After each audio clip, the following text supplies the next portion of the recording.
As everybody's coming in, we were highlighting that one of my staffers bikes to work every day and biked the 11 miles one way today. And we were commenting we were uncomfortable in our cars, and that's commitment. Well, good morning, everyone. Thank you for being here. We're going to make some announcements. You're going to get to meet a few people. We're going to introduce a new individual, not new to state government and not new to serving the people of Minnesota, but new on the focus around making sure program integrity is utmost importance. But I want to address at the top here two of our fellow Minnesotans, two of our fellow American citizens, two of our fellow Minnesota American citizens who were minding their own business and living their lives were detained by and arrested by ICE. These chaotic operations are doing nothing to make us safer. These chaotic operations are not done in any coordination with law enforcement in the middle of a blizzard. The absolute recklessness of doing some of this and the targeting of a specific community, unconscionable, does nothing to either address immigration. It certainly does nothing to address fraud in programs. It is very specifically aimed and very racially motivated towards a Somali community that matters greatly here. I know there was a hearing yesterday to get some answers on this. The DHS secretary left, no reason, stood up and left that hearing. I have not received a response to my letters asking about explanations on what's happening. I would note that I was in that hearing and I stayed for the 8.5 hours and answered all the questions. I think the expectation would be in a moment like this where American citizens' constitutional rights are being violated and put at risk, that there would be an answer. And also in the midst of this, I think it's really important. I'd like to acknowledge just the basic decency, not a surprise to everybody in here has been, but Senator Jim Abler's willingness to stand up and note that it should be the simplest thing in the world when the President of the United States calls an entire group of people garbage and our state garbage and hellhole, to just disavow that. You can still be very conservative. You can still call yourself a Republican. But I think if you want to call yourself a Minnesotan and you want to call yourself a decent human being, you follow Jim Abler's role here. He and I have battled on many issues. We disagree on a lot of policy issues. But I know over the years that he stands up for what's right. So I thank him, and I think for fellow Minnesotans to know in this moment, there's going to be a temptation as this happens and this recklessness happens. I would caution people, express your First Amendment rights, but it's clear the president wants a spectacle. It's clear they want to arrest more people. They have a made-up quota number by Stephen Miller, an unelected official, who's telling them just to arrest as many people possible so we can say it. They're not targeted on violent criminals. They're not targeted, obviously. They took American citizens. They deported a U.S. combat veteran who served this nation in uniform and deported him to South Korea, a country he has not been in since he was 8 years old. So I want to address it at the top of the hour. But back to here in this state and accepting responsibility and fixing problems, Minnesota is a great place to live. We rank at the very top of most states in quality of life. Affordability, we were recently named the 8th safest state in terms of crime. We were rated 2nd most retirement-friendly state, which is simply amazing since Florida was 1, and we are still 2nd on a day like today. And job opportunities. We understand the strength and prosperity of this state depends on the ability of every single Minnesotan to thrive. We are a state that chooses not to let people go hungry or homeless or uneducated. However, that generosity has been taken advantage of by an organized group of fraudsters and criminals. Minnesota's longstanding high standards of integrity of public funds go hand in hand with a culture of generosity. You can't have one without the other. Any amount of fraud is too much. That's why over the last several years, we've made many systematic changes to state government to both detect fraud and hold those accountable after it happened. Year after year, we brought new ideas to the legislature to stay ahead of the evolving tactics, and they are evolving. AI poses immense challenges in the fraud space. We've sought top-to-bottom change in state government to create stronger oversight. We leveraged outside experts. We modernized technology and hold criminals accountable. And we're building on that work today. I'm announcing today that Tim O'Malley will be the Director of Program Integrity. Tim can tell you a little bit about himself, but I think many of you in this room are familiar with him. He was a superintendent of BCA under Governor Paulini. He served the archdiocese, the Catholic archdiocese, on making sure that the integrity in their programs was maintained. And more recently, I asked him to fill in as the chief judge on the administrative hearing courts, which he did admirably. And I will note, made a culture change there that was the responses from the folks who work over there simply amazing. Tim, the former judge, former superintendent, as I said, will work across state government to strengthen fraud protection and protect taxpayer dollars. And I want to be clear, he's coming in here, as all these experts will say, and I do it with all my agencies, they are given the full autonomy to speak up when there are issues, to bring solutions forward, and to be with the understanding, and Tim made this clear yesterday as we were talking, he does not work for me. He works for the people of Minnesota, as all of us do. And in fact, he was so clear about that is he wanted to make sure that he rewrote the press release that went out to make sure that it reflects not a reality that we may craft, but the one that's truly there. So I'm truly looking forward to that. We're partnering with third-party experts from Waypoint. You're going to hear Josiah Lamb talk about that, to audit all programs and provide that private sector expertise, something we started doing when we had the problems with the MNLAR system and the licensing. We quit doing it internally, we went outside and it worked. We've installed new leadership inside DHS, and we'll work and continue to work with our federal partners every step of the way to make sure we have accountability. Shireen Gandhi has been over at DHS since January when we made changes over there, and she has brought, and you're going to hear some of it, accountability to the programs, but also doing something that's very challenging in any large organization, culture change amongst that. And I know some make the analysis that it's like turning a battleship. It's about knowing that our good state employees, that the default position is to serve their fellow Minnesotans. And I think what we're going to see is that we need to make sure we're taking those steps that while we're a generous state, we have to be skeptical. And we do that in a way that we still make sure that we're getting speed to the program. And Superintendent Evans has a great analogy to maybe talk a little bit about this. But speed with integrity of the program have to go hand in hand. And if it means slowing speed down a little bit to get the integrity, then that's exactly what has to happen. It's a problem we take seriously. It should not be a partisan issue. It should not be an excuse to defund popular programs. My biggest heartache in this and regret is I know all along I believe deeply in what state government can do. I have a long history both personally and in my public life around fiscal responsibilities, why Minnesota still across the board ranks as one of the most fiscally sound states, and the rating agencies continue to say so, of just making sure that we're stopping this. And the idea that you just complain doesn't work. Every governor has dealt with this. That's what my goal is that I'm the last one to deal with it on this level. So the bottom line is we have, just like in COVID, just like in every other situation, take full responsibility for it. I think, and I will acknowledge certainly to Minnesotans and to the press here, I don't think we've done a good enough job of communicating the hard work that's been done, and that undermines state employees on the side of both. No state employees are involved in any of this. The work that's been done and the amount of money that has been saved and captured doesn't get told, because I think we need to be, I'm going to get more of a cadence around like COVID so that you all know. You don't have to guess. You can see what's happening. And that work has been being done by them. So if you try and commit fraud in Minnesota, and there's folks out there listening right now, you are going to prison eventually. I think the biggest thing on this is you'll hear from some of the experts here, many of these programs, especially federal Medicaid and Medicare, plagues every state. And when you sit down and dig into this, it takes weeks and weeks and weeks, and actually it takes years to become experts in this. These are programs that have been layered up in a spider web over the years that makes it incredibly difficult. And I think unwinding those or bringing about the integrity, it's the reason why we're seeing federal agencies under the Trump administration acknowledge the work that's being done, acknowledge that these things are better, and actually suggesting in other states when I talk to them about implementing that, because they're going to deal with it. COVID moved a lot of money very, very quickly.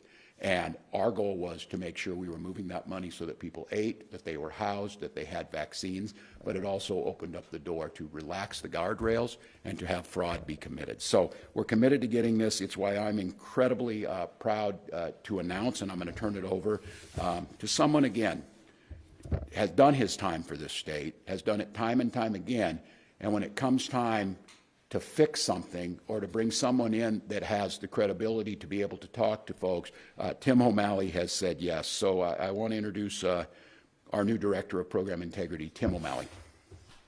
Thanks, Tim.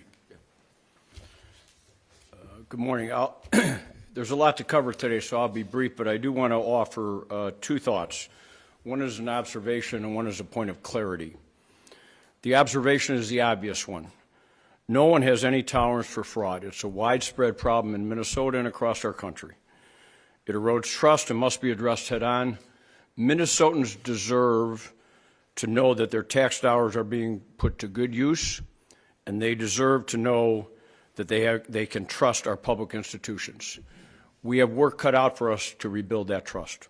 The point of clarification, while I'm honored that Governor Walz has asked me to assist in combating fraud here, know that I'm not here to serve him.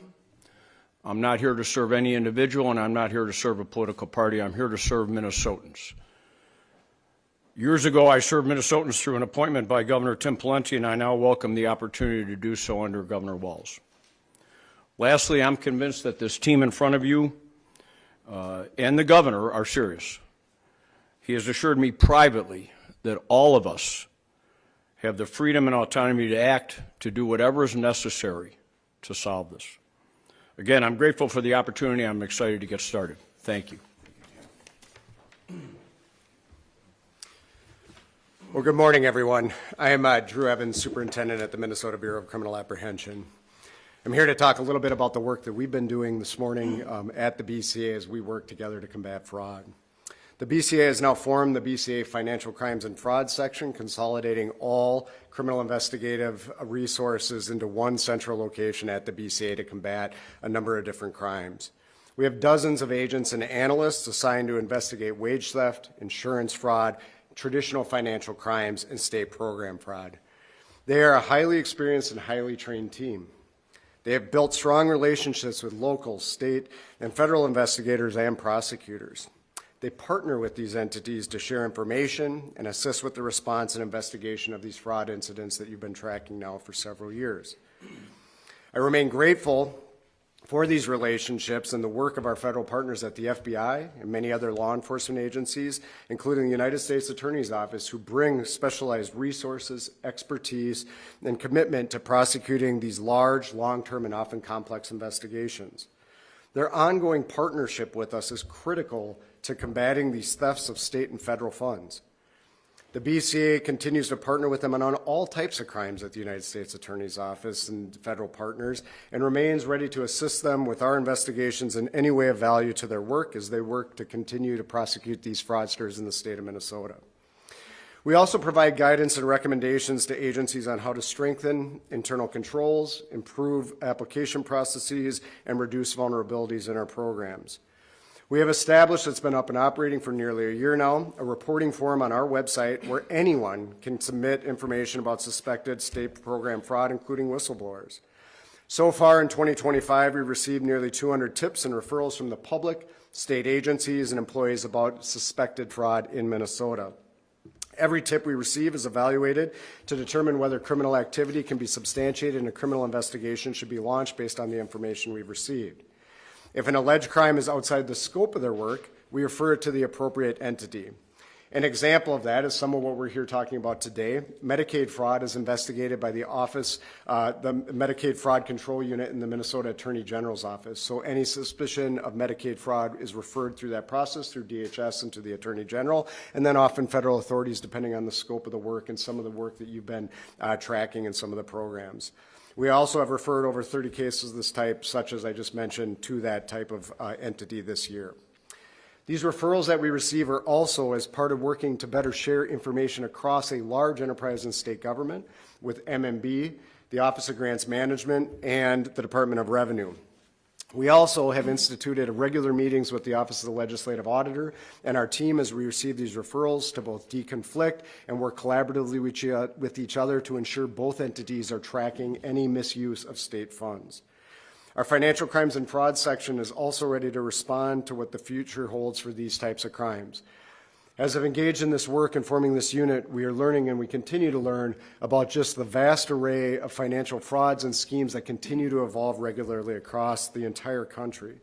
They grow in their complexity in all types of frauds, and as noted, AI, synthetic identities, and others are making the landscape of fraud incredibly difficult to continue to look at across everything from private sector to public programs. And as these new tactics emerge, the work that's being done here will need to continue to evolve to prevent that type of activity from becoming.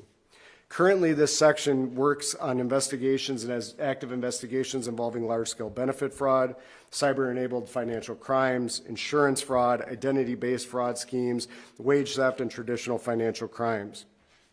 While criminal enforcement is only part of the work required to change the current landscape and the culture that's been referenced here today in state program fraud, it is vitally important that we hold those that commit crimes and violate the trust of Minnesotans to be held criminally accountable for their actions. In addition to my role as superintendent overseeing our programs, I now chair the Office of Inspector General Coordinating Council that was established under Executive Order 2510 earlier this year, and that council is made up of representatives from the largest 14 state agencies, whether in size or budgets in terms of money that would be provided to various programs.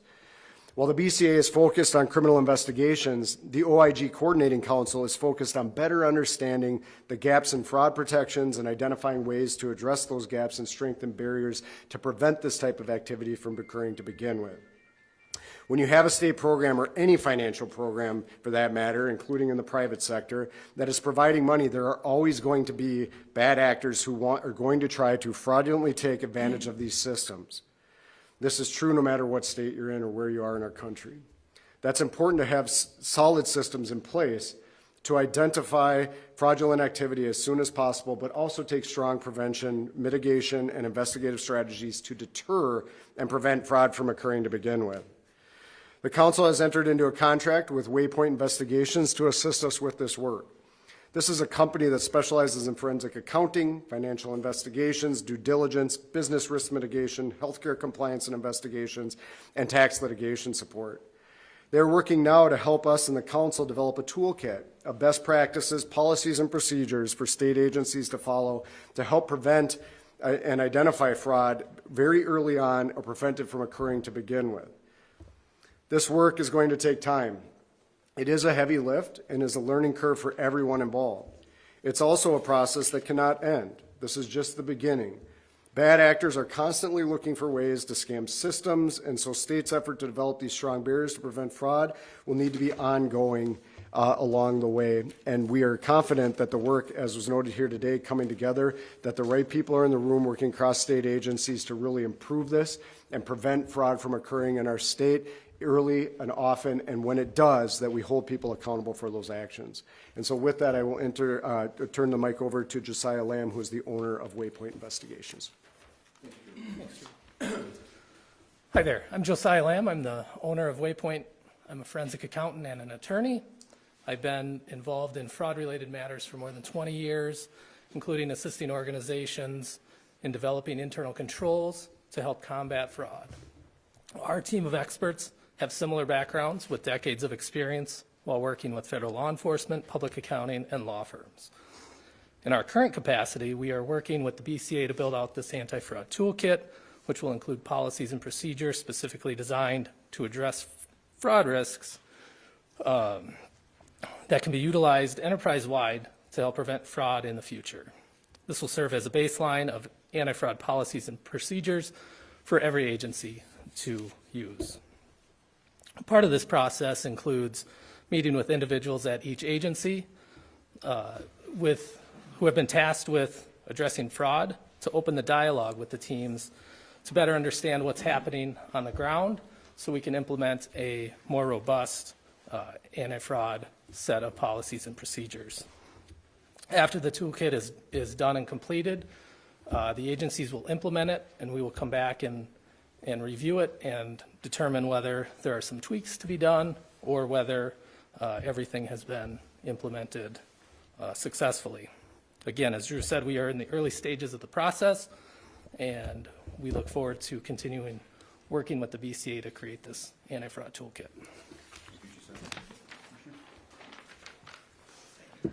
Thank you. Good morning. My name is Shireen Gandhi, and I serve as the temporary commissioner for the Minnesota Department of Human Services. Like the governor, DHS takes a zero-tolerance approach to fraud. We are intently focused on solutions, strengthening program integrity, tightening oversight of services, and hardening our programs against attacks by criminals seeking to steal money from the people, the vulnerable people of Minnesota who need the services. We are committed to providing the data and information necessary to our law enforcement partners so they can prosecute criminals stealing from taxpayers. DHS's Inspector General Clark wasn't able to be here today, but he has told me that fraud schemes are evolving and DHS needs to do more to get ahead of the criminals and to keep ahead of the criminals. And as we do more to get ahead of the criminals, there are going to be more credible allegations of fraud established by our Inspector General's office. And as the administrative agency, DHS takes action quickly to stop payments when credible allegations of fraud are established, and then we refer those cases to law enforcement. Law enforcement is responsible for prosecuting the criminals. If you get caught stealing from Minnesota's most vulnerable people, I hope you go to prison. It is also critical that we continue to take more aggressive steps to prevent fraud. Governor Walz put forward a strong package of anti-fraud measures during session that passed with bipartisan support in 2025. A few examples from our agency are licensing autism services, reforms to billing for substance use disorder, treatment, and expanded authority to share data across state agencies so we can stop the bad actors faster. And the Governor's Executive Order 2510 empowered state agencies to accelerate and expand our fraud prevention work. We are moving even more quickly and aggressively to get ahead and keep ahead of the criminals. In carrying out Executive Order 2510 over the last 3 months, a few of the things DHS have done we have disenrolled about 800 inactive providers in our home and community-based services program that hadn't billed in over a year. This action reduces the administrative challenges of overseeing providers who are not providing services to Minnesotans.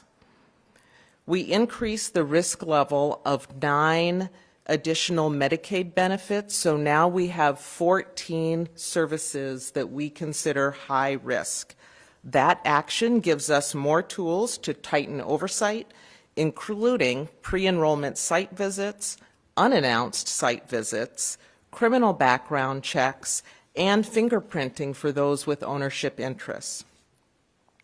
We also signed a contract with a third-party vendor to audit billing information and data in these 14 high-risk programs. Using this new technology allows us to move upstream by applying advanced analytics to identify risks before we make payments. And that helps us to move away from the pay and chase approach. Most recently, we also announced a 2-year pause on licenses for new home and community-based service providers. The growth in licensed providers has far outpaced the growth in participants. A pause with an exception process to ensure Minnesotans can access services as needed will allow us to provide necessary monitoring and oversight of the providers. I think, as Governor Walz said, our state is right to be proud of the support we provide to children, to people with disabilities, to older Minnesotans, so they can live healthy lives in our communities. But people's lives should not be a political football. It takes all of us working together, legislators from both sides of the aisle, providers, community members, agencies, to build programs with the right controls to ensure we serve people well. I look forward to working with Tim O'Malley and the experts at Waypoint to strengthen fraud prevention and implement statewide fraud prevention program. Thank you. Thank you, Commissioner. And we'll take questions after. I would just note, and as the Commissioner said and others, thank you to this team. I am very cognizant and hearing from those incredible providers who are out there. It's not by chance that we see the largest reduction in fentanyl and opioid deaths that we've seen in decades. It's not by chance that those ratings for quality of life and outcomes are high. And I hear them as they say it will make it more difficult for us to deliver these services while we go through this. And I hear you, but again, I would assure them the program integrity is absolutely critical, because there are those that aren't offering solutions other than cutting the programs.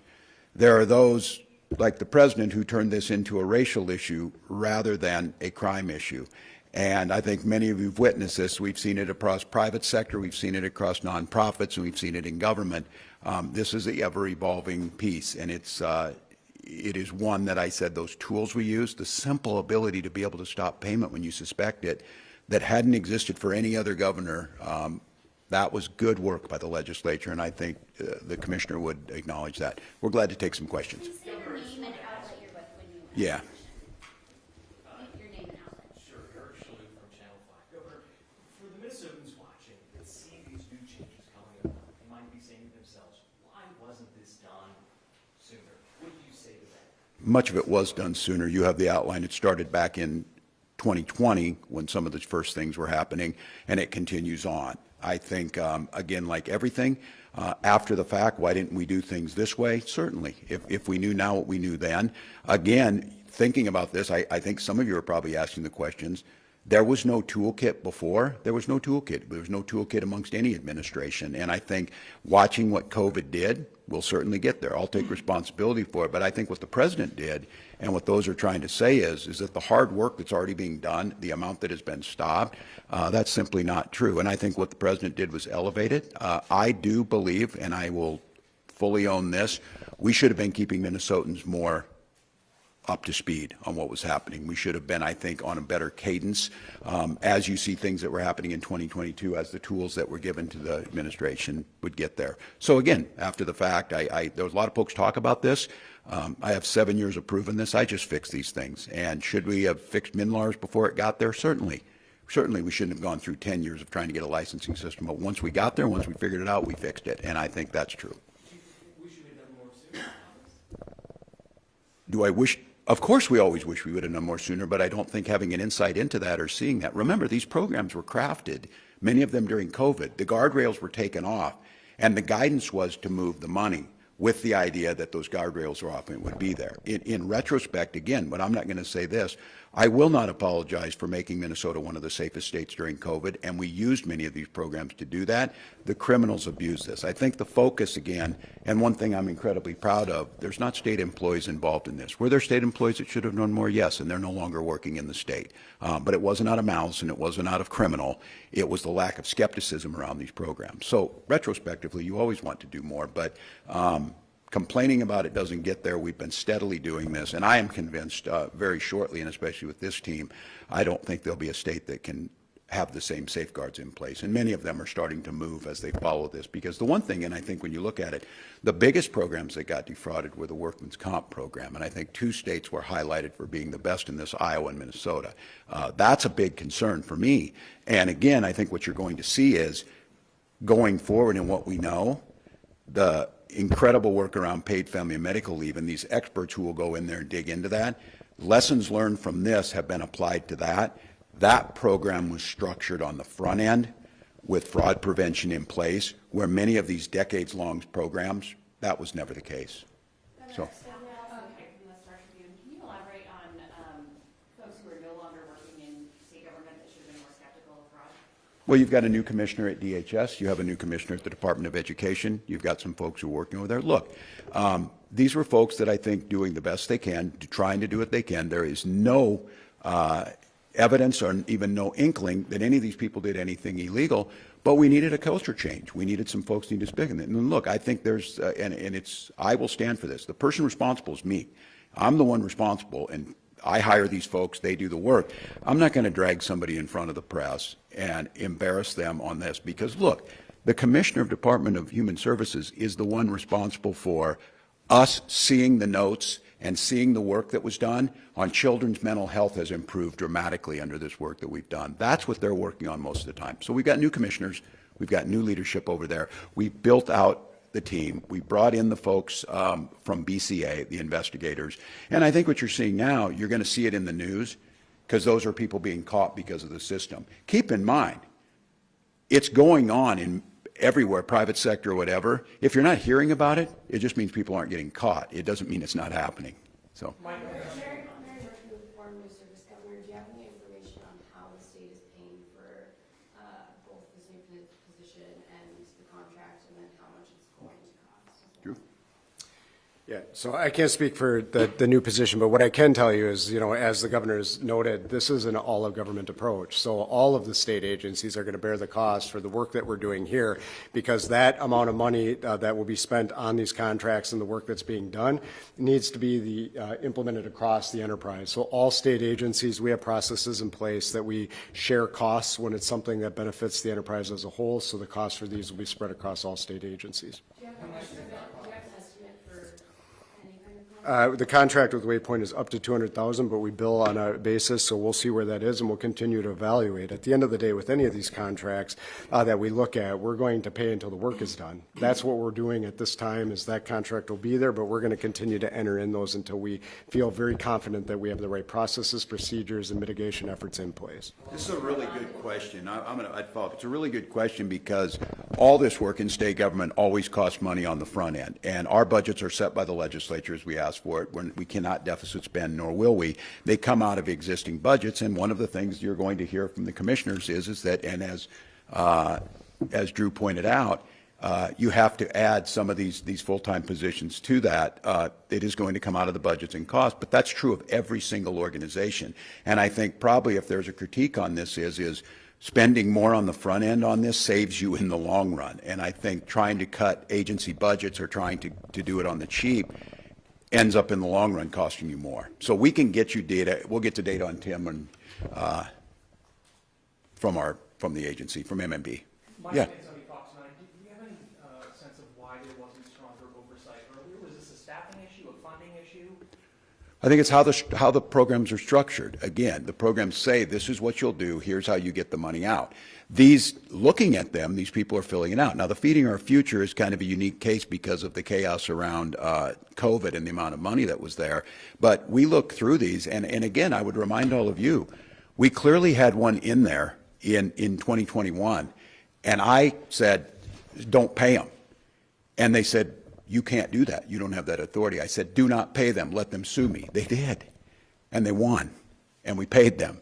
And then they got caught and went to jail after the fact. So a lot of it is that the programs that are set up, and the Medicaid experts who are here, very challenging, because again, and I would assume we're going to see this, there will probably be holds put on legitimate folks for reasons that look like that, and they may bring us to court. Now I have the legal authority at least to stop payment. So I think a lot of it is that they're following the rules, they're trying to get there. It's this change again. We're going to have to be more skeptical about it. You see it, and Drew, I don't want to speak to what the number was. The bulk of all of this in terms of the money is coming out basically out of the Medicaid program. Is that correct? You know, what I can say, I can't get into the details, but it's a little bit to your question about the tips, because there's active investigations. We don't want to jeopardize anything. I did a review of the referrals and tips that came in. What I would tell you that is not news to anybody here, and it was alluded to by the commissioner, that you will see additional prosecutions related to some of these Medicaid programs as they are doing their diligent work going through all this, that the bulk of what I would consider the most egregious and legitimate tips and referrals coming through that portal were absolutely related to this Medicaid program, which is not news to this team. That's something they knew and they've been identifying. And there, all the others are there things we knew were related to other cases we're working or are under active investigation or anybody can report. So sometimes there's information that we just can't, go on this. And, when we work through this work day in, day out, in terms of, controls in place, that's why we're engaging with experts. As you learn these things in programs that existed for dozens of years, and then you see, this is true in the private sector and the fraud work that we do, when criminals find a thread that they can exploit, they're going to exploit it. And we can always look back and say that those controls should have been more strengthened more on the front end of a program, but once they're there, what's incumbent upon this team and from my perspective and the council is that we need to not only strengthen those controls and put those in place for existing programs, but also start looking prospectively with this work. That's why we're developing these toolkits so that fraud, skepticism is always where our folks are starting to make sure you're looking for those elements to begin with as we're implementing programs and as we're processing applications. One of the things we've talked about that's related to this when we look at it from really three phases broadly, and this is slightly different across all different agencies. You look at it from an application perspective in fraud controls, a determination and a disbursement, meaning when people are coming in and making an application in the system, how do we ensure that these are proper identities, individuals that are applying, determination that we're doing the right due diligence when an agency is approving an individual or an entity for engaging in the program, and then strong disbursement of controls so that we ensure that the money is going where it should be, that we're tracking it from there. That's the hard work that's being done, trying to create consistency across all agencies, knowing all these programs are very different, but what is the layer that we can put in place working together with this toolkit so that we create consistency in all programs, getting to your point, to ensure those controls are in place on the front end. Governor, Agent Carroll from Carolina. Does Minnesota need to increase penalties? Currently, Sure. you steal millions of dollars in Medicaid, and it's the same sentence as walking into Target and stealing TV. Yeah, well, yes, and I don't want to jeopardize anything on this and say, I come back to this. The sense of just being furious around this, one, it undermines faith in government at a time, to be quite honest with you, that I think is one of the scariest in our nation's history around government and the faith in it. Yes, and we did do a little bit. I think they get viewed as victimless crimes or something. They are not victimless crimes, because that's going to mean there's less money in substance use disorder, that Jeremy Drucker and his team saved lives, made a difference in some really innovative programs, and they don't have as much money. So I do think that. I'll go back to the legislature again. I think that would be something that Republicans would definitely agree with us on. But I do tell all of you, you heard a little bit of this as Drew said, that building these cases. Many of these go back decades. Keep in mind, there's people who have been getting away with this for a long time. There was nothing there, especially in Medicaid fraud. I really worry on the AI piece of it, because it's going to make it. I asked last legislative session for the tools for our team to have the AI, because just something as simple, they're processing 1.5 million. We have 1.2 million people on the program, millions and millions of claims. And how many people working on that? Total at DHS is Yeah, 2,000. but how many are working on that piece, on verification around Medicaid? Several hundred.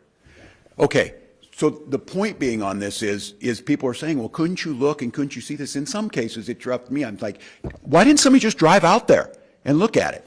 That's a question I asked them. Drive out there. And I said, why don't you drive out and verify every one of these? That's when they said 1.3 million of them with 40 people. That will take us 75 years if we do 10 a day or whatever it be. So tools to use this, AI tools that look and say, this is just something's wrong here, because these people are getting super sophisticated. They send in an application with proper, they're stealing social security numbers or whatever it might be. They're filling them out. They meet the federal requirements. In many of these cases, they met the federal requirements, and the state is the pass-through. And how do you get those tools, and how do you make the case? So I'm going to go back to your question on this. This takes a ton of work. It undermines state government. It is not a victimless crime, and these people should be prosecuted to the extent that it is. The thing that gets people, and here's how I view it, AJ, yeah, I understand. We have crimes that are misdemeanors to felonies and all that. In this space, it seems like the thing that captures people's attention is when it's a big, big number or whatever. A whole bunch of small numbers has the same effect. It undermines us. And so, yes, I would like to see us be, I'm just going to say it. I watch very carefully, and I don't like to think I'm vindictive or anything, but when I see these lengthy sentences being given to these people, I feel good about that. They need to be there. Yeah, back. Governor Joe McCaffrey from WCCO. The 14 high-risk programs that you're auditing, did fraud happen in every one of those programs?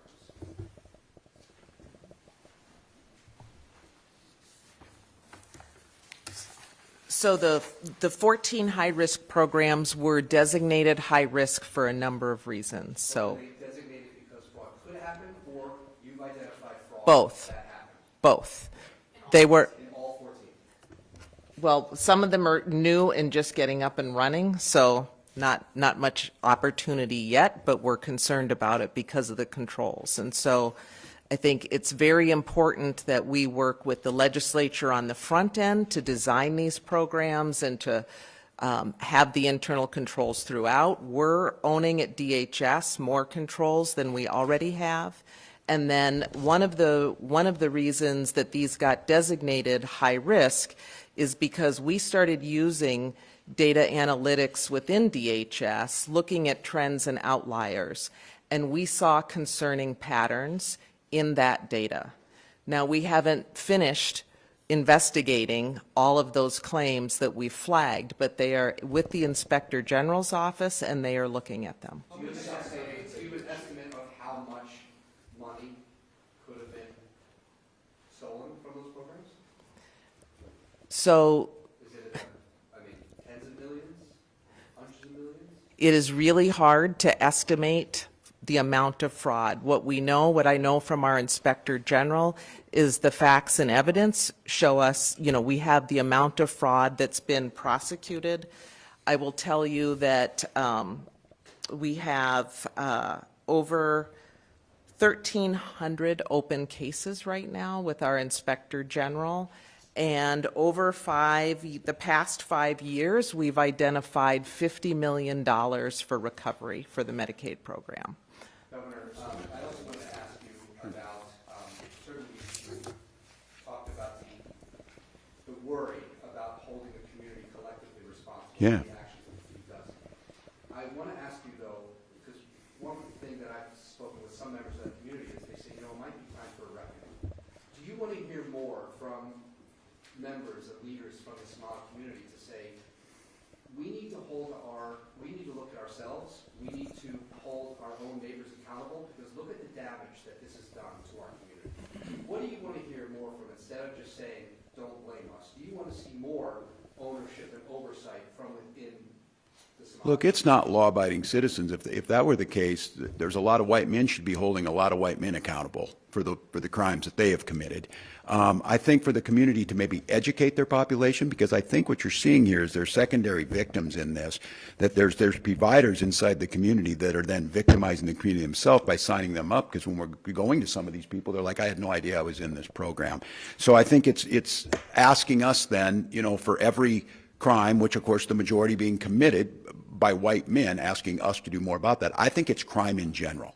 And I think the biggest thing on this is just making sure that we're educating the population. And again, this is 80 people or so that have been convicted in this, maybe some more in that, out of a broader ring. Medicaid fraud will stretch across all racial demographics, all ethnic groups. So I think it's really important for us to note each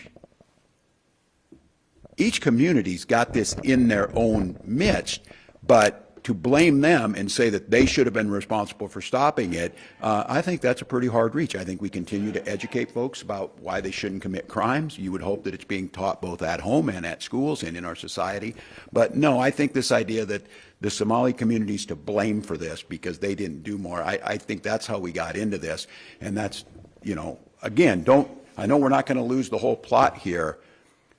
All this work that's being done, Donald Trump brought this to the attention like this is something brand new. This is not brand new, and it's been being worked on, but he made it white hot and very dangerous. Yeah. Governor Ryan with Channel 5, was there a specific moment, a specific date, when you realized we have a fraud problem in Minnesota? Well, I think it's always there. I don't think a specific date, but I think I was always concerned with COVID, because if you're in on these decisions that we're making, the amount of funds that we're moving across the country and the fraud allegations that were coming up across the country. I think the one that really, when I started to see some of this, was very early on. I knew there was going to be a problem.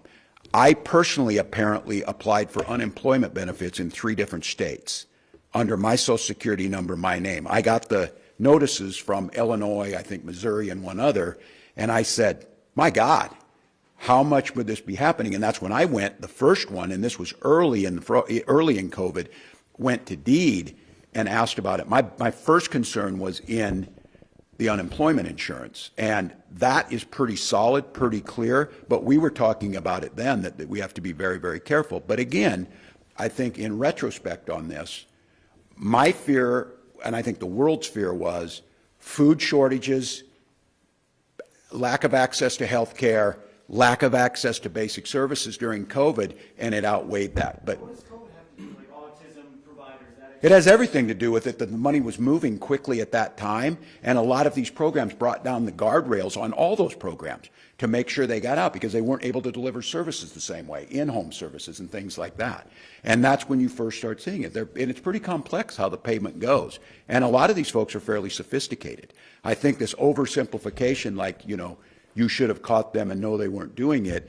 Once we have the tools now to see the outliers, to see the things that are falling outside of that, we got a better picture. In retrospect, do I wish we had all these tools when COVID started? Yes, I certainly do. Governor, how did we go from earlier this year, the former commissioner of DHS sitting here at the Capitol and telling Minnesota there's more rumors of fraud than there is actual fraud, to what we're hearing today? I certainly never said that. I never at once said that. I said I do not know. My gut feeling is, just like anywhere, this is a problem across the country.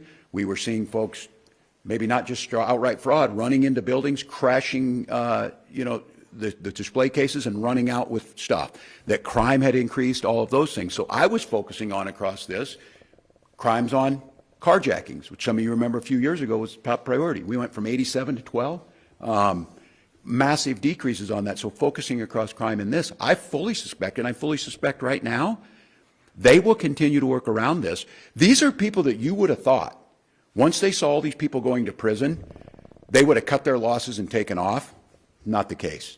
Not the case. They'll continue to do it. So That's the messaging from the state, though. The commissioner of DHS sat here and told the Senate. that commissioner is not here. That commissioner is no longer working for the state of Minnesota, and I never said such a thing. So I think you understand the accountability pieces that go with this, because I am under no illusion that these things weren't happening. I'm under no illusion it's not happening everywhere. My God, we saw it at the Chamber of Commerce. We see it that the folks are out there. And I think now, getting at the heart of it, and what my charge to them and this team here and across state government is, we now know where the situation is. We have a better picture into it. We are going to continue to be a generous state that helps folks, but we're going to do so with a skepticism that they haven't seen. And when I say haven't seen ever through any administration that you're going to see now. Governor, could you please talk a little bit, Matt, Yeah. could you talk a little bit about this new program integrity? This is under the Bureau of... Yeah, maybe I'll let Tim talk a little bit about. The outcomes that you're looking for this. Is Tim O'Malley going to produce a report in 90 days? Yeah. What can we see? Yep. Good question. Yeah, I'll be very direct with you. I have a job now that I need to finish at the court. So I've had the opportunity to talk to a number of people over the last few weeks. I have a lot to learn. But I do know I've worked with Waypoint in the past over here. Certainly I'm very familiar with the BCA from my time there, and Drew and I have stayed in touch. I've been working with the governor's office for the past year on a number of other issues. I believe we're well positioned to address this. I can't give you the specifics right now, honestly. Will you hire staff?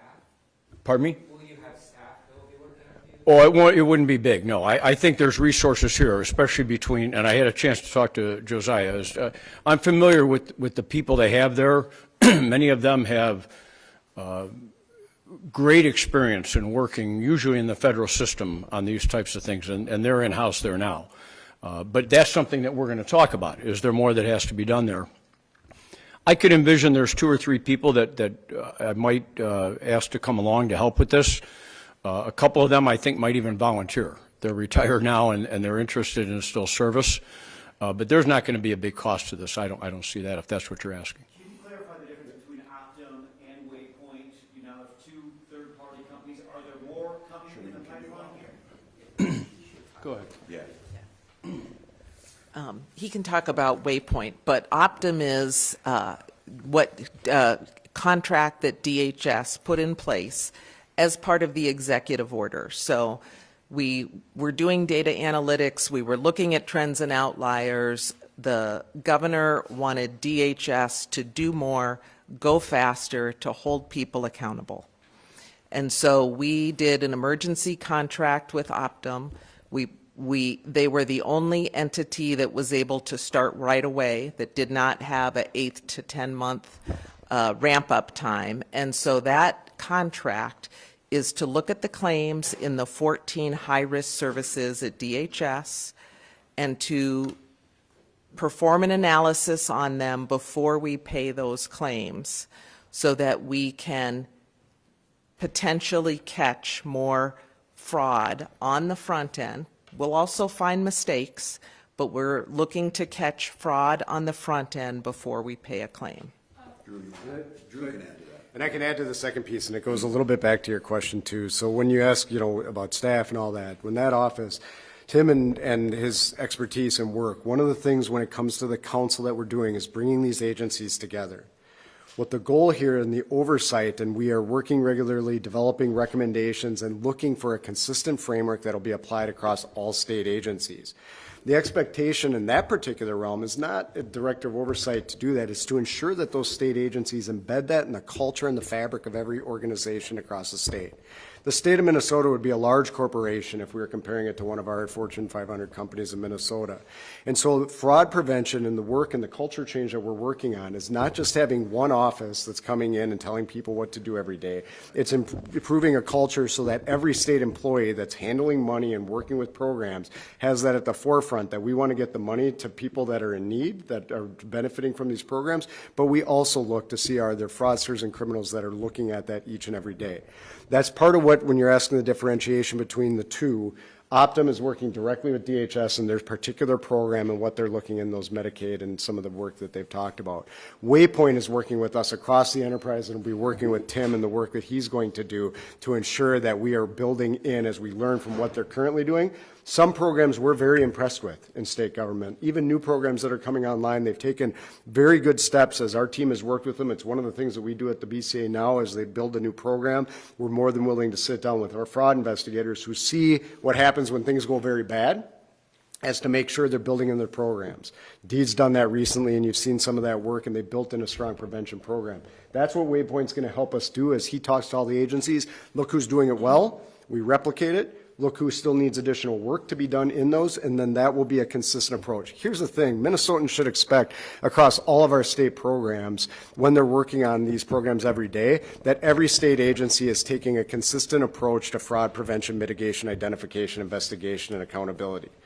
And we can do that across the enterprise while recognizing some of these programs more complex with a lot of federal, integration and all types of different things will have to have their own nuances in the process. But we think a baseline absolutely can be done and achieved across the enterprise so that when people ask, were these things done when something goes wrong, we can look back and say, yes, they were, or no, they weren't, and hold the right people accountable if they weren't. And I'm just for all of you, I think it's for Minnesotans and for you, the press, is that Tim, and I think it's important to continue to say this publicly, the autonomy that he has. If Tim O'Malley in this position and coming on, if he feels like at some point in time, the governor's dragging his feet, I don't think he did enough early on, he didn't do that, he's going to come forward and say that because his job is to fix this and to do that. I don't believe they're taking it seriously, so I don't believe this agency's taking it seriously enough. That's both for my people internally across there, that he has the full power to go. He will call his own press conferences if he needs to. He will answer his own questions on this. He's not putting his integrity on the line for this. He's here to fix that, and that's what we made clear. And I think the piece in this, as it gets so politicized with what the president did, of those who have no experience in this, don't understand it, or saying they would have done better, they have no concept of where that was at. After an event like this happened, should you have done better? Yes. Like we said, are there things you learn from that? Yes. But keep in mind, these state agencies have been running for decades, for centuries, and much of this has never been done, had never been put in before. Now, are there more criminals now than there were at one time? I don't know. How much got missed over time?